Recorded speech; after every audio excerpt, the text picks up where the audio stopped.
History میں پہلی بار کسی اسپیس کرافٹ نے سورج کے ایٹماسفیئر کے اندر داخل ہونے کی ہمت کی ہے۔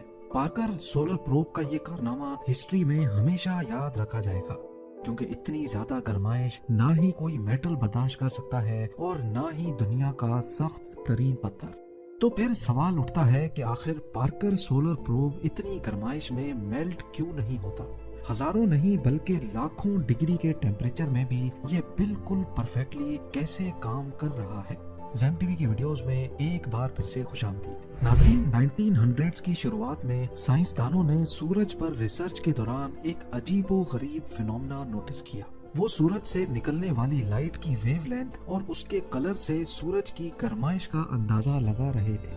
یہ کام زمین سے بیٹھ کر ہی اسپیکٹروگراف کی مدد سے کیا جا رہا تھا۔ آپ کو یہاں بتاتے چلیں کہ لائٹ کے کلر اور اس کی ویو لینتھ کا ڈائریکٹ کنیکشن اس کے ٹیمپریچر سے ہوتا ہے۔ جو نتیجہ سائنسدانوں کے سامنے آیا اس نے ایک ایسی مسٹری کھڑی کر دی جس کو آج تک سمجھا نہیں جا سکا۔ انہوں نے کیا دیکھا کہ سورج کی سطح یعنی اس کے سرفیس کا ٹیمپریچر تو 5500 ڈگری سیلسیس ہے، جبکہ اس کی سب سے آؤٹر ایٹماسفیرک لیئر کرونا کا ٹیمپریچر حیرت انگیز طور پہ 5 لاکھ ڈگری سیلسیس سے بھی زیادہ ہے، یعنی سورج کی سطح سے بھی کم از کم 100 ٹائمز زیادہ۔ یہ ایسا ہی ہے جیسے آگ سے دور جانے پر ہمیں زیادہ گرمائش محسوس ہو۔ یہ ایک بہت ہی انوکھا فینومنا ہے جس کو سمجھنے کے لیے سائنٹسٹ پچھلے 100 سالوں سے لگاتار کوششیں کر رہے ہیں۔ نارملی یہ لیئر سورج کی روشنی میں چھپی ہوتی ہے اور اس کو دیکھنا صرف سولر ایکلپس کے دوران پاسبل ہوتا ہے یا پھر کرونوگراف سن شیڈ کی مدد سے۔ 1958 میں ناسا کی اسٹیبلشمنٹ کے بعد کئی اسپیس مشنز کا آغاز ہوا۔ ایک کے بعد ایک سیٹلائٹس اور اسپیس کرافٹس نے پہلی بار اسپیس میں قدم رکھا، لیکن سورج کے اس انوکھے فینومنا کو سمجھنے کے لیے ضروری تھا کہ کوئی ایسا پروب بنایا جائے جو سورج کی کرونا لیئر میں جا کر جائزہ لے اور دیکھے کہ آخر وہاں ایسا کیا چل رہا ہے۔ وہ پروب 5 لاکھ ڈگری سیلسیس کی گرمائش میں بھی سورج سے نکلنے والی ریز پر اسٹڈی کر سکے، پر ظاہر ہے یہ کام اتنا آسان نہیں تھا، کیونکہ یہ اتنی گرمائش ہے جس کا اندازہ لگانا بھی کافی مشکل ہے۔ آئرن کا میلٹنگ ٹیمپریچر 1500 ڈگری جبکہ دنیا کا سب سے سخت میٹل ٹنگسٹن ہے اور اس کا میلٹنگ ٹیمپریچر بھی 3422 ڈگری سیلسیس ہے، یعنی سورج کی سطح ہی ان دونوں میٹلز کو پلک جھپکتے ہی میلٹ کر دے گی۔ تو سوچیں کرونا لیئر جہاں لاکھوں ڈگری کی گرمائش ہے وہاں ان کا کیا حال ہوگا۔